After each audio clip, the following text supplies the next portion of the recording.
So you see the title here. It says Enabling Cloud Champions, but really my goal of the briefing here is to help you gain some confidence around moving mission-critical applications to the cloud. Not just websites, not just things here and there, but through the use of enterprise cloud data services, you now have the confidence to move mission-critical workloads to the cloud. I guess I'm clicking on that. All right, first our mission. So NetApp's mission is really what you see there, to change the world with data. And we're very focused. We believe that data really, you saw some of the earlier visuals before the presentation started. We really believe, like the economist said, that data is the new oil. It is the asset around which you can digitally transform. And to us, that means turning your data into actionable insights. And so you as public sector organizations really are in a great position to change the world, and our goal is to help you do that. To do that really requires, I believe, the enabler is why we're all, why 10,000 people are here today. Hyperscale computing delivered by AWS is truly the enabler for the digital transformation that you need to do. And now, let me talk about sort of three different areas of benefit that AWS and hyperscale computing bring. First, increasing speed and efficiency. There's no question that your on-prem environments are really, they've been built over the last couple of decades, it's hard to refresh technology. It's hard to introduce new ideas. It takes time to provision capability as your users and your developers want it. So you don't get the speed and efficiency in your on-prem data centers that you really need today around driving digital transformation. And for a little background, we're a 26-year Silicon Valley company that's pretty responsible for what you have in your data centers. So I'm up here telling you, well, it's maybe not meeting all of your needs on-prem.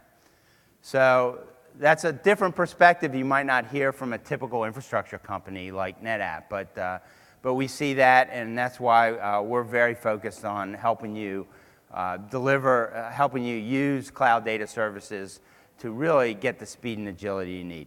Secondly, using data to innovate, and this is important. We believe data is really the key to innovation. In fact, Harvard Business School did a study of high-performing organizations. These were private sector organizations.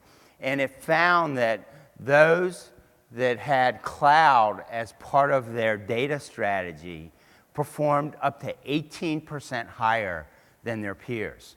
And in the private sector, that means more profitability, increased revenue, better market share. But surely we can translate that to public sector. And in our view, really using data to innovate in the public sector world means providing innovation and capability to really the key constituents of your data. That might be the warfighter who's out fighting the battle. It could be your citizens that expect services from public sector organizations, students, researchers from higher education institutions. So truly there's a way to use data to innovate, and hyperscale computing is leading the way on that. Optimizing IT and reduce costs. Everybody has that requirement. It doesn't matter if you're private sector or public sector. It's about getting a better return on your IT spend so you can put savings and that return more into the mission. I want to show you this slide real quick. Everybody knows that data has been really kind of going through the roof. The proliferation of data over the last 5 to 10 years has been tremendous.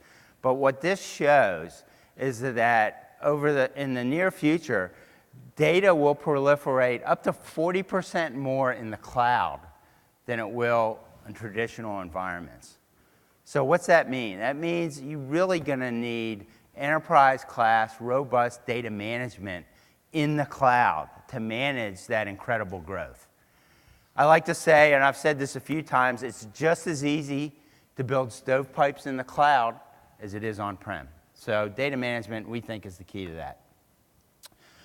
So real quick on our overall strategy, and that's what you see out here. Enable better business outcomes for all IT workloads, regardless of where they are.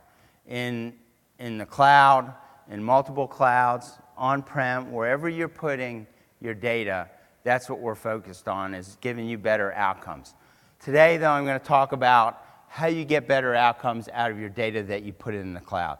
So first of all, we are delivering, we're partnered with Amazon Web Services to really give you the data services that you expect in the cloud. And I say what you expect. You're used to enterprise-class data services, whether it's performance, protection, security, manageability, whatever you have wanted and used on-prem, we're focused on giving you that same capability in the cloud. And that's what we aim to deliver today to you. How you buy it, right? This is also a big change that we're making here at NetApp. Traditionally, when you buy data management, data storage, because of your buying cycles, you have to buy this much storage to fit this much data into and hope you grow into it.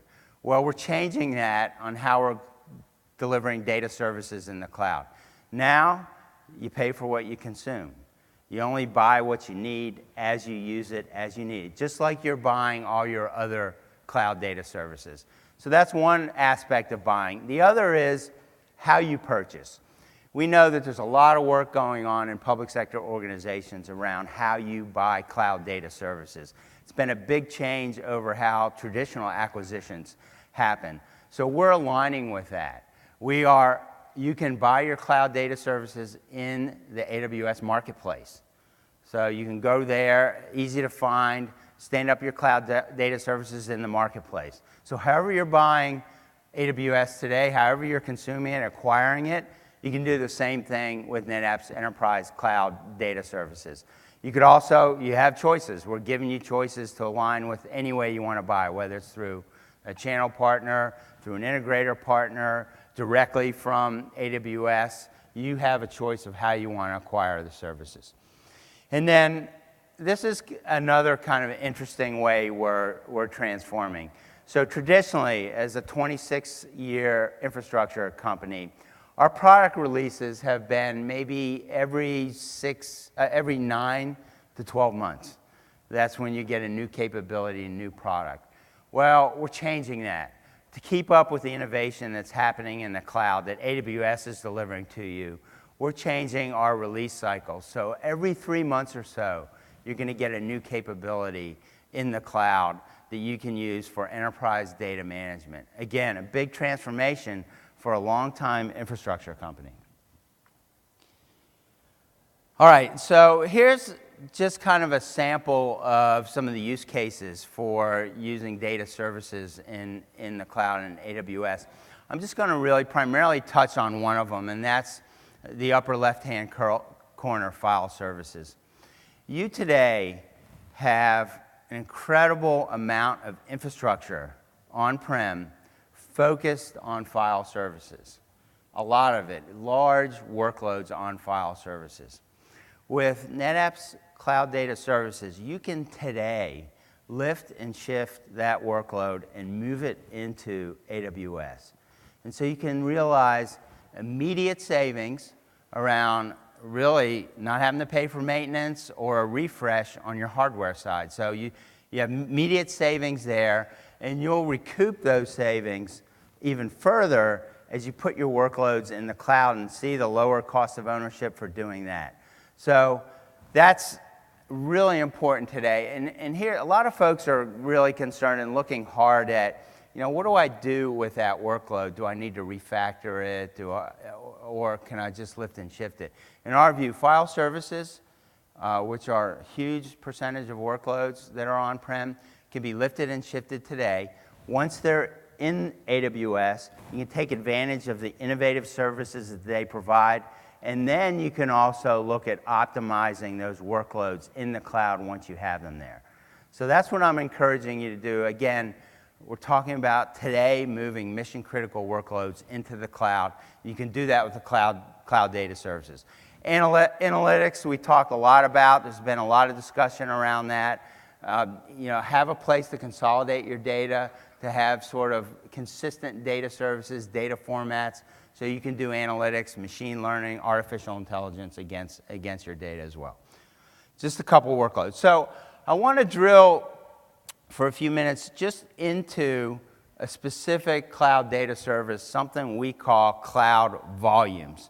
And this is a native file service in AWS that you can spin up by going to the AWS Marketplace, going through the normal things you go through with AWS to spin up your service. So native to AWS, you don't need to buy anything separate to use this. First, I've said this a few times, right? Any workload that is critical to you, whether it be a legacy application like we're talking about with, like Linux file services, for example, ERPs, or at the edge. And let me just talk about a minute about at the edge. A lot of our success in public sector has been at the edge, whether it's at the forward edge of the battle area for the warfighter, whether it's in remote offices for other public sector organizations, at the edge of where the key folks are really delivering on the mission. I believe that's where there's the biggest chance for impacting the way you deliver your services, the way you operate as a government agency, by leveraging the power of the cloud, getting your data into the cloud, and that's what Cloud Volumes does. It helps you move your data from the edge to the cloud so you can bring in all this innovation at the forward edge of your organizations. Application development and DevOps, I'm going to talk about some of the innovation we have around that in a couple minutes, and we talked about cloud analytics a little bit. Cloud Volumes is really based on something most of you are familiar with. The number one storage software is ONTAP. And so Cloud Volumes is based on the ONTAP operating system. We have over almost 60,000 instances of ONTAP that are running in your data centers, in your remote offices, all over your enterprise today. So your developers are familiar with how to develop around it. Your people that maintain systems are familiar how to manage those workloads, how to manage that data management capability. So when you move things into the cloud, you have a similar type capability around Cloud Volumes that you don't have to retrain a bunch of folks to figure out how to manage that and run the workloads on it. So that's really, I think, a pretty major initiative. That is really where NetApp's innovation came. We took what's traditionally run on our hardware, took that software, and we're running it in AWS. Protocols, for those of you interested, here's kind of the detailed protocols that you can get when you stand up. And this is something to drill into technically if you want to. This is why you can get those workloads up and running today that traditionally have been running on-prem. So here are just an outline of some of the things that, when I'm talking about enterprise class data services, here's an outline of a couple of things. First of all, encryption. By default, when you stand up a workload, each customer gets their own encryption keys. And every workload that you stand up, you have an encryption key for each customer. So it supports multi-tenancies. And again, it's the default encryption on the security you expect. Protection. So with NetApp Snapshots, which are in Cloud Volume, a feature that we've had for a while, you can protect your data. You can, as you expect on-prem, right? So you get the protection, you get the performance you need as well. From a performance perspective, we can show you how to go from 0 to 100 terabytes in 7 seconds in the cloud. So pretty strong performance. I mentioned app development, so clone workspace instantly. First thing you can do, and instantly is what we mean there. You can take a production environment, and if you want to do, and you typically have developers around that same workload, you can instantly clone that production environment. And by the way, that clone takes up 0 disk space. The only disk space you use on a clone is when you start to make changes to the application. So imagine the cost savings that you have standing up, putting a workload in production in the cloud, and then putting a bunch of application developers. You know, if you have 20, 30 application developers around a huge workload, that's not 20 or 30 copies of that workload, which require significant more storage use and storage costs. That's 0 space copies of that until those developers make change. So again, very significant, I think, value to application development. And then with our replication capability, you can replicate, do data protection across regions, across availability zones. This is, so if you go to cloud.netapp.com, this is what you'll see. And if you're not signed up already, you can sign up, and literally in a few clicks, you can start to use Cloud Volumes and some of our other data services. And through this portal, again, cloud.netapp.com, you can basically, a couple clicks, discover the workloads that you're interested in moving to the cloud, and literally drag and drop those workloads into AWS and start to use Cloud Volumes and other cloud data services. So if you want to see more detail on this, please come by our booth. We're showing this continuously. Last couple slides here. One, again, this is just sort of a confidence slide, right? So you can see across multiple industries, really big companies that are using NetApp's Cloud Data Services to innovate and to really drive digital transformation. But the most significant thing to you should be that lower right-hand corner. Here it is, you know, the leading storage provider to the public sector customers telling you, you don't need to do any more storage upgrades. Put your workload in AWS, and they'll do all the upgrades for you. NetApp will deliver you the new services that you need. No more upgrades. And this is the hardware guys telling you that.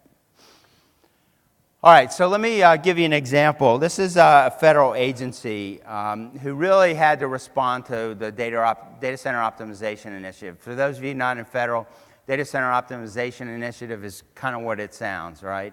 There's a mandate for federal organizations to reduce or make better use of their data centers. And you combine that with some of the challenges that this customer saw as well. There's a Cloud First initiative out there as well as Federal IT Acquisition Reform Act, or FITARA. So using kind of those policy guidelines, their challenge was to migrate a significant number of workloads. You can see 900 plus workloads to the cloud by May of 2018. They started this project October of 2017.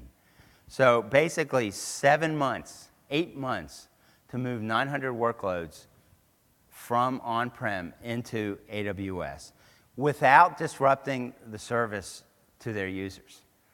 It seems like a pretty big task, doesn't it? So what was the solution? Well, we partnered with a large system integrator. We do everything with partners at NetApp. And using our Cloud Data Services and Amazon Web Services, as well as specifically the SnapMirror technology, I had mentioned that, they got those workloads into the cloud in that short period of time.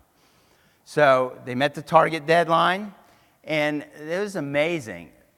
The users came in one day when the workloads were running in the cloud, and they didn't even know they were running in the cloud. So we've talked a lot, I've heard a lot of discussion around culture change and how do you bring your users in. Well, that's one way to do it. They don't even know you're doing it, right? So that's probably a pretty good technique if you can figure it out. And then look at the last line there. Immediately, 35 to 40% savings, immediately. So this is a great use case. We have a little more write-up of it at the booth if you want to come by and talk about it. Okay, with that, I will hand it over to Malini, who will tell you a little more about some of the storage services in AWS.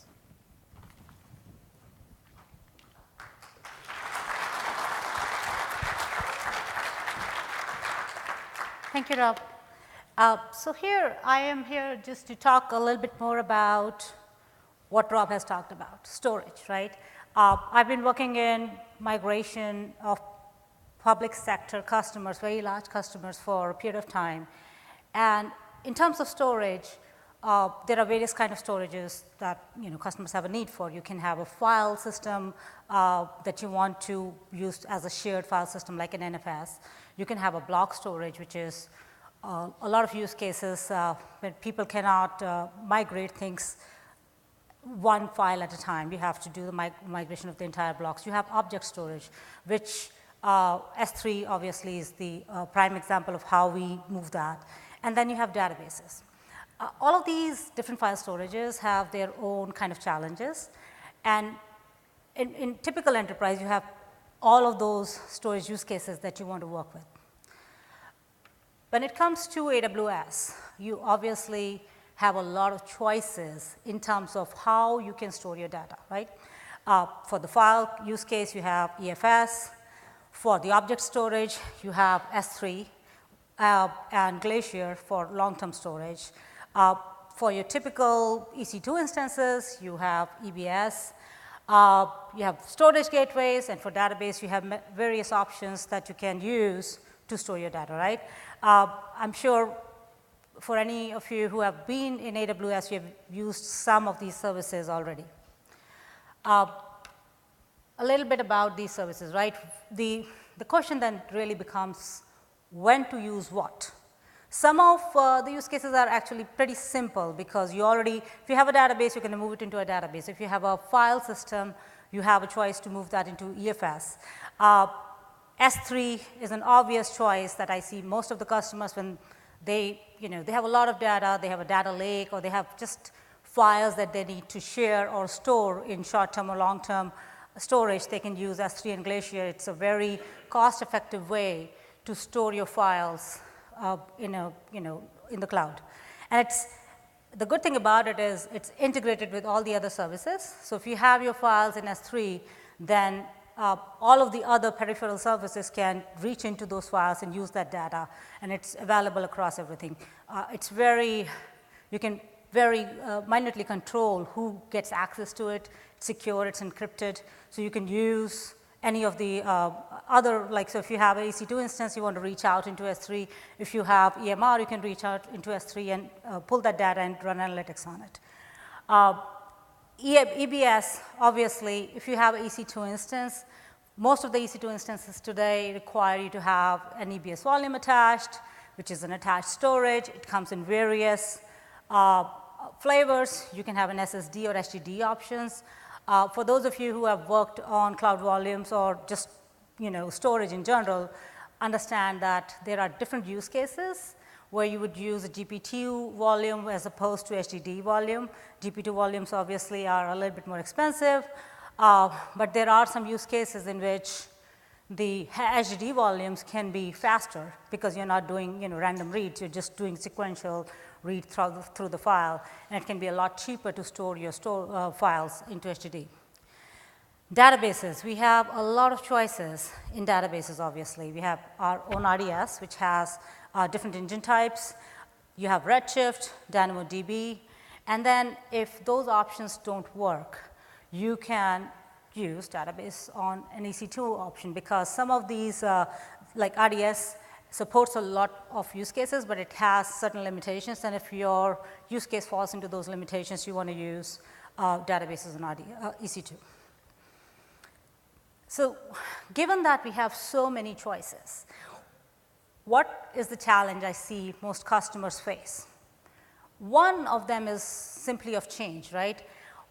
We have been doing things in a certain way for a long period of time. Now we have cloud, and we just don't know how to operate in it. RDS and EBS volumes, things that you have never used before, it can be confusing to try to use. The second is simply the rate at which you can move things. So AWS provides a lot of options for you to move things into the cloud. So you can use direct VPN connections, you can use Direct Connect, you can use Snowball, you can use Snowmobile if you have to, if you have that kind of use case. But the data transfer rate typically determines how you will move the data, right? So it can take, on a typical data center available network storage speed, it can take you a few hours to move your couple of terabytes of data. If you have a lot of data, then you may have to make choices in terms of, do I want to use a spatialized service to move this data, right? You may want to do it unmanaged or managed, depending on how much data you have and what's the connection that you have to move this over. So a lot of customers, again, when you're doing data center migrations, direct connect is kind of a must. If you are doing large-scale migrations, it can take time to set in, but once you have it, it can accelerate your migration significantly.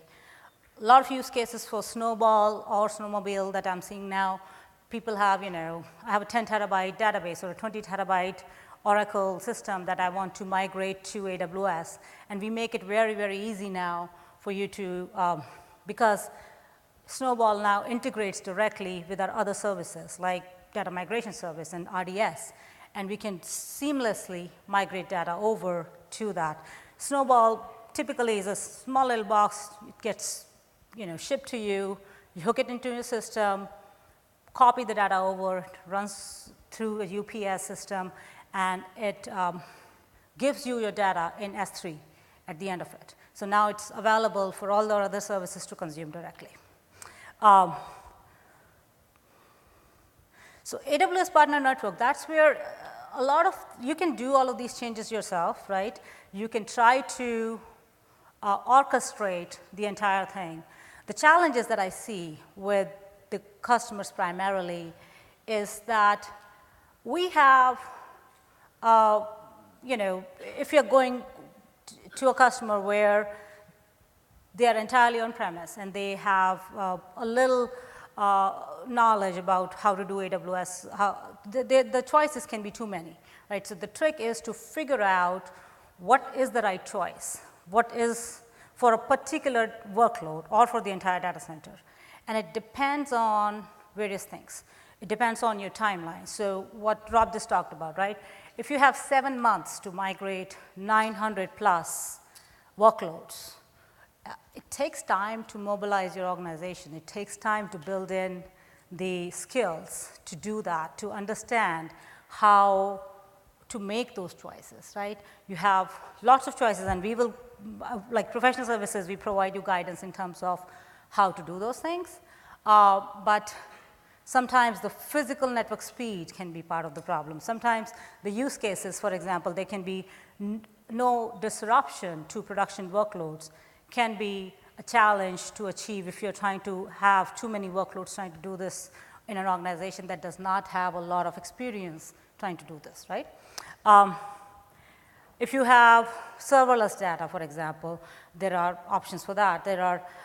So now we also offer S3 transfer acceleration, which is for places where you don't have a good network speed. You can have secure transfers to S3 over long distances, which, if you're in remote areas, you can do that. It will make your S3, loading and downloading from S3 make it much faster. So it's one of the less known features for S3, but I wanted to point that out, right? When you're trying to migrate, you will have to make choices. I think that's where I'm trying to get here. You will have a lot of choices in terms of network, storage, compute, and all the other peripheral services. Even if you're doing a lift and shift, you still have a lot of choices. If you're going to refactor your application, you will have a lot more choices. But if you have a small amount of time that you would have to, for example, get out of a data center because the lease is expiring, you would need help to try to do this all by yourself, right? And the important part is that these options are continuously changing. In AWS, these options are continuously changing. You will have more options to store things. You will have more options for compute. So the trick is to basically, what I've seen a lot of customers use is partners to help us migrate quickly and easily, like NetApp. So if you were to do this in NetApp, what are the particular advantages that you have, right? So for example, if you want to have, one of the best practices that you hear from any cloud architect is to eliminate single point of failures, right? We say that everything fails all the time. We have to architect things so that they are highly available, and then if one component of the architecture fails, then the application does not go down, right? So it starts at various levels. If you start talking about compute, we give you options in terms of different availability zones and regions. You can use auto-scaling, for example, to make sure that if one node gets too busy or is not responding, you can automatically spin up another instance and make sure that the application does not go down. Or as the load expands, right, as more users come to your site and CPU on a certain node goes beyond a certain point, you automatically spin up another instance to make sure that your application performance is not affected. Networking-wise, you have choices to make sure that you can distribute your load using elastic load balancers or Route 53, which has high availability DNS. And you can, it can do health checks by itself to make sure that if a node is failing or is bad or is not responding, stop sending traffic to that node entirely. Storage-wise, you have choices, for example, for EBS volumes. Typically, customers take snapshots. Those snapshots are stored in S3. And what you do is then, if the storage volume fails, you can recover it from S3. Now, as you can imagine, if you are trying to do that, there is a certain latency between when you took the snapshot and when you need to recover it. So there is a possibility of a data loss unless you're taking a snapshot every 3 minutes. Even then, you have a 3-minute latency, right? So if you're looking for making sure that you have no data loss at all in case a EBS volume fails, right? What are your options there? We'll talk about that in a minute. EFS, file system that's shared across multiple servers at the same time that you could do. The good thing about EFS is it's across multiple availability zones. So if one availability zone fails, you have another availability zone in which there's a copy of that. It's not true for EBS. EBS is within a particular availability zone. So if that availability zone entirely fails, your choice is to recover it from the S3 bucket. But again, there will be some data loss for that. And of course, you can use S3 for cost-effective storage. So the idea is to put all these building blocks together. If you were to put it all together and try to get to an architecture where you eliminate chances of failure, when your RTO and RPOs are very stringent, how do you architect it so that you can put the right pieces together and you can operate it efficiently, right? It's one thing taking a snapshot, it's another altogether to manage hundreds of snapshots across different EC2 servers, right? As time goes by, these snapshots will be stored in S3. There's storage cost to that, so there's a particular operational management that comes with it. You need to understand that if you have, what server has what backup, how do you recover from it? A lot of it requires some level of programming, so you can use CLIs and APIs to orchestrate that. A lot of customers write Python scripts or, just whatever shell scripts that they want to interact with these components. Everything is an API call away, but orchestration of this requires some practice. That's where I think NetApp can help. So for example, if you want to have all your data stored in EBS volumes, typically your servers on-prem have storage that's network attached, and you store your data there. So let's start with just that use case, right? If you're going to start storing everything on an EBS volume, it can get expensive. And the other thing you have to worry about is high availability, like we just talked about, right? So with NetApp, you can have 2 volumes, and it does a synchronous copy. So if one volume fails, you still have the other volume. So, synchronous copy means no data is written to the first drive until it's confirmed from the second drive, right? So everything is replicated, and it's an auto-healing structure. So if one of the volumes fail, you always have the second volume that you can take on, right? And for the time being it's being written to, it's a read-only volume, and it can actually serve read traffic. So it can work in a active-active or active-passive configuration. For DR, for example, if you have a DR use case so a lot of customers use AWS for DR, right? They have their on-premise environment, but they want to have a disaster recovery solution where if they needed to, if something happens to the data center, they will be able to recover data quickly from there, right?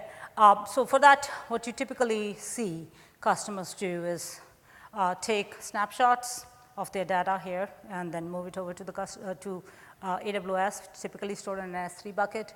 For your databases, you do database replication, right?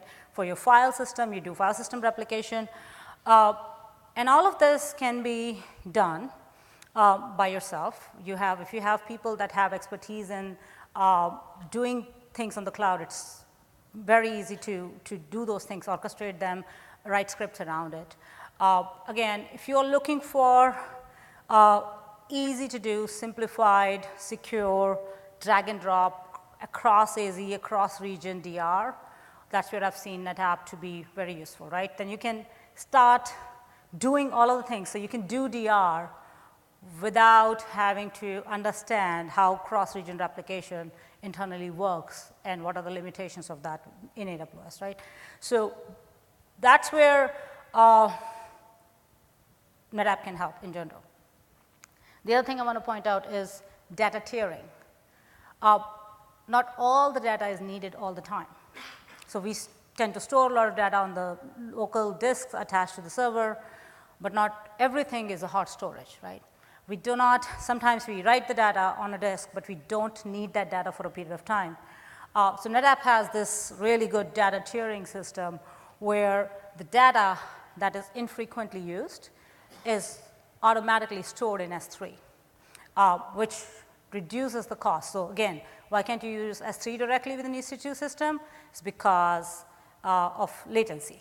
Otherwise, S3 is a very good way to store things in a very cost-effective manner. But for a server, you cannot use that, right? So that's where it helps to have a service in place that can do the data tiering automatically, so you don't have to. It's kind of hard to do by yourself if you're trying to do this.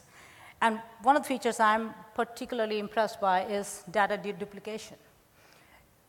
You have data that, there are blocks of it that are duplicated. And if you deduplicate the data, then you can compress it, you can move it across the network faster, and store it at a much cheaper cost. So those are the particular features for in case you're looking for an easy way to migrate that, right? What do I see people using it for? Production, DR, file share, and database management. Databases tend to be a little bit difficult to do on yourself, because if you're trying to look for a cloud architecture you stand up your own database. If you're not using RDS, if you're trying to stand up yourself and try to do replication to an AWS environment, the architecture, what are my best practices? How do I do identity and access management? How do I do security?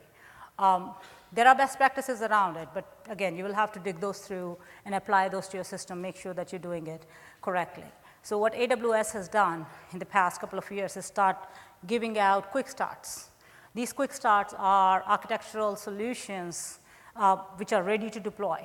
One click of a button, you can deploy a system that is architected per the best practices of AWS. And you have one for NetApp SQL Server 2014. So if you have a SQL Server 2014 use case and you are unsure about how do I stand this up and how do I do the data replication, there's a NetApp AWS Quick Start that you can, if you look for it, and there is a link down in one of the slides, you can use that to quickly stand up an environment and start that application process. So one of the other things, again, we talked about speed, right? Speed at which we can move data from your on-premise environment to the cloud. SnapMirror, you can see in the picture, what it does, it has, it replicates everything once, but then it only replicates changes to the blocks that have changed on-premise. So you're not moving everything all the time. It figures out what blocks have changed, it compresses them, and it moves them only the changed blocks over. And what that does is it gives you a unified data replication solution across the entire data fabric. So again, you don't have to think about one server at a time, what am I doing? You have a solution that can work as such for your entire environment. For the period of time that you're active and live on your on-premise environment, you can continue to use it. SnapMirror will make a copy to AWS, and then when you're ready to flip the switch, like Rob said, one day you're working on-premise, the other day you're working on the cloud. How does that happen? Because you have a copy of every block that changed on-premise onto the cloud. Now you can quickly and easily just point things over to AWS and start using that. One last thing I want to point out here is security, right? No conversation about AWS is complete without talking about security. AWS internally provides you lots of tools that you can use for securing your data. So for example, we recommend that you encrypt every volume, every bit of data. If it is in S3, we recommend you encrypt it. If it is in EBS, we recommend you encrypt it. Even if it's not a production workload, there's still, the best practice is still to encrypt everything that you have. And NetApp provides you volume encryption, of course, just like EBS provides you volume encryptions to make sure that everything that's there is encrypted. And the nuisance around managing the keys, managing the encryption process and decryption process is hidden behind the NetApp fabric. So you do not have to worry about it. You just have to know that your data is encrypted on-premise and in AWS. So Rob talked about the on-command unified manager, right? So one of the things that I hear a lot from the customers is that we have so many different options. It's kind of hard. So we have CloudWatch, which helps you manage the health of your system. But then if you need a unified manager, which tells you the health, availability, capacity, and performance of your environment across multiple resources, you would have to do something by yourself to look through what those details are across your entire environment, right? So the thing about the on-command unified manager is that now you can have that one-pane look. And it's important when you're trying to moving data into AWS is one thing, operating is an entirely new thing, right? It's very different than how you operate things on-premise. On-premise, you have your systems, you have your processes, you can those systems will have to change a little bit when it comes to AWS. They're measuring different things. So, and there is no direct way in AWS to manage multiple resources across everything. So that's a very good plus point of using it. It's a simplified GUI. It can send you, so like CloudWatch, you can have notifications sent over to you before a problem happens. And you can go through, the remediation action pretty quickly. For those of you who are using NetApp today on-premise, you are probably familiar with a lot of these services. And those services, a lot of these services can be mapped directly to AWS directly. So we talked about all the solution highlights, scaling, quality of service, replication, security, automation and APIs. Automation is the key when it comes to migration. Make sure you can do things repeatedly so that there's no guesswork involved. We recommend that you automate everything that you try to do or try to create in AWS. You can do that same thing with the NetApp infrastructure when you're trying to do this in AWS. So with that, these are the contact information for myself and Rob. And I would like to invite Rob to These are the certain resources that I have certain links, and these slides should be available for you to click on. Again, there are some AWS best practices. Some of these links I really like very much. So if you have not had a chance to read through these white pages, please do that.